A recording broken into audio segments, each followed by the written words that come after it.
Isa ka ba sa may Google account? Alam mo bang may third-party apps na may access sa ating Google account? Ibig sabihin, alam nila yung ating personal information. Gusto mo bang malaman kung ano-anong third-party apps ang may access sa ating Google account at gusto mo itong tanggalin? Ipapakita ko rin sa inyo kung may breaches ang email address na ginagamit natin. Kung gusto mong malaman, panoorin mo ang video na to. Una, punta tayo ng settings ng ating cellphone. Ayan, kung nasa settings na tayo ng ating cellphone, hanapin lang natin yung Google.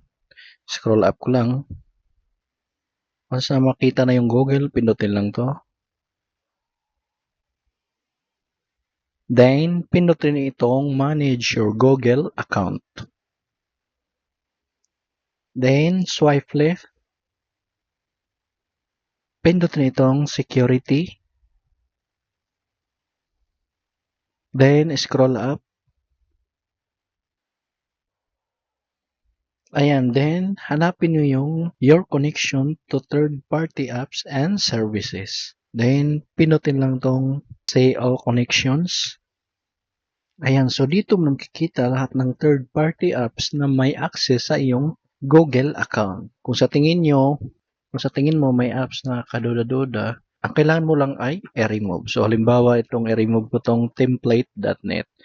So, ang gagawin lang natin ay pinutin lang tong third-party apps na gusto nating i-remove. So, halimbawa, itong template.net. So, dito sa baba, makikita mo dito ang delete all connections that you have with template.net. Then, pinutin lang to. Then, delete the connection that you have with. Then, pinutin lang tong confirm. You're no longer connected to template.net. Na-remove na siya. So, dating 4 na total apps ang nakalagay, ngayon 3 na lang. So, halimbawa, mag-remove pa tayo ng isang apps. So, halimbawa, itong isang apps na itong TubeBuddy. So, gagawin ko lang, pindutin ko lang uli. Then, scroll up. Then, pindutin ulit itong delete all connection that you have with TubeBuddy. Then, pindutin itong confirm.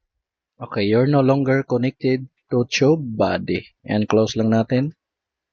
Ayan, nawala na yung TubeBuddy. Ngayon naman, ipakita ko sa inyo kung may breaches ba yung email na ginagamit natin. So, exit lang tayo dito. Punta lang tayo sa Google Chrome. Ayan, once na sa Google na tayo, dito sa search bar, type lang natin dito ay ang have I been found.com.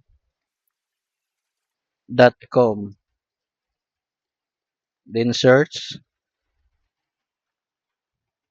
Then, pinutin itong https at haveibenfound.com.